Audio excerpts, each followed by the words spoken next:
Hello అండి, అందరు నమస్తే. Welcome my channel Naveen middle class life. అందరు ఎట్లున్నారు? అందరూ మంచిగా ఉన్నారా? ఈరోజు అయితే అందరికీ చాలా ఇష్టమైన ఆనియన్ పకోడీ అయితే చేసుకుంటున్నా. అదే కాకుండా ఇప్పుడు వానాకాలం కూడా వచ్చేసింది. సాయంత్రం అయితే చాలా చల్లగా ఉంటుంది. చిన్న చిన్న చినుకులు పడుతూ ఉంటాయి. అలాంటి టైప్లో ఇలాంటి పకోడీ చేసుకుంటే మస్తుగా ఉంటుంది కదా.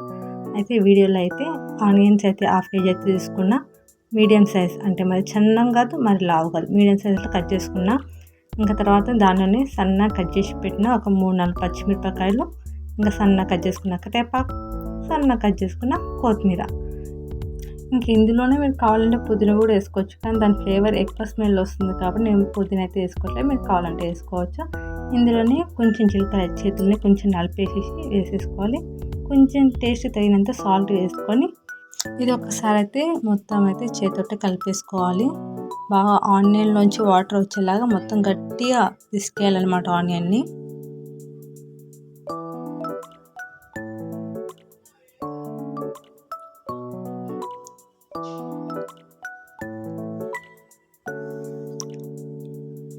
ఒక 10 times అలా మొత్తం పిసికేస్తే ఆనియన్లోంచి వాటర్ అంతా బయటకు వస్తుంది. చూడండి, ఆ వాటర్ అంతా నా చేయికి అంటుకుపోయింది అనమాట. అలా రావాలన్నమాట. ఇంకా నెక్స్ట్ అయితే ఇందులోనే కొంచెం ధనియాల పొడి, కొంచెం గరం మసాలా,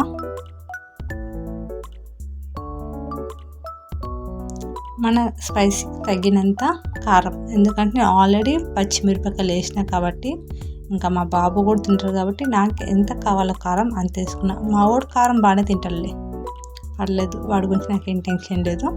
ఇంకా ఆ తర్వాత మొత్తం దీన్ని ఒకసారి మళ్ళీ కలిపి, ఆ తర్వాత మనము 1 కప్పు శనగపిండి, ఒక 1/2 kg ఉల్లిగడ్డలకు 1 కప్పు శనగపిండి వేసుకొని, ఇంకా ఏ వాటర్ వేయట్లేదు, జస్ట్ ఆ ఆనియన్స్ ఉన్న వాటర్ మొత్తం ఆ పిండికి మొత్తం సరిపోతుంది అనమాట.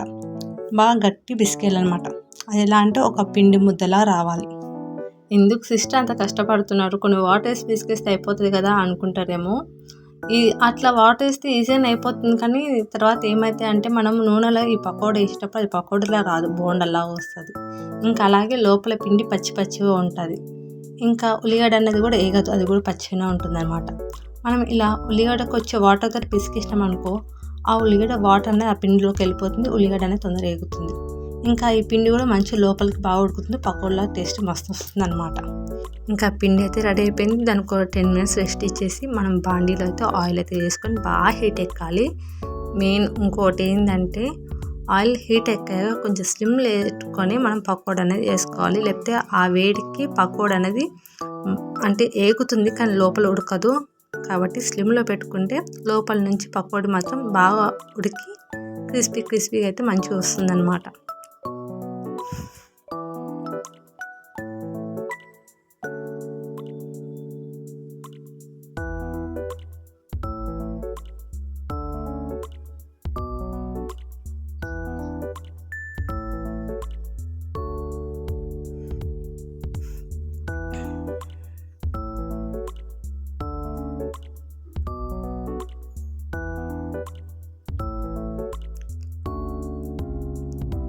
ఇంకా ఈ పకోడీ మొత్తం రెడీ చేసుకున్నాక ఇందులోనే కొంచెం కరివేపాకు, పచ్చిమిరపకాయలు మంచిగా ఫ్రై చేసేసుకుంటే టేస్ట్ మొత్తం హైలైట్. ఇంకా మన ఉల్లిగడ్డ పకోడీ అయితే చాలా ఈజీగా టేస్టీగా అయితే రెడీ అయిపోయింది. ఇంకా నేను నా కొడుకు అయితే టేస్ట్ చేయడానికి రెడీ ఉన్నాం. చూడండి, మా వాడు ఎక్స్ప్రెషన్స్ బాగా ఇస్తాడు.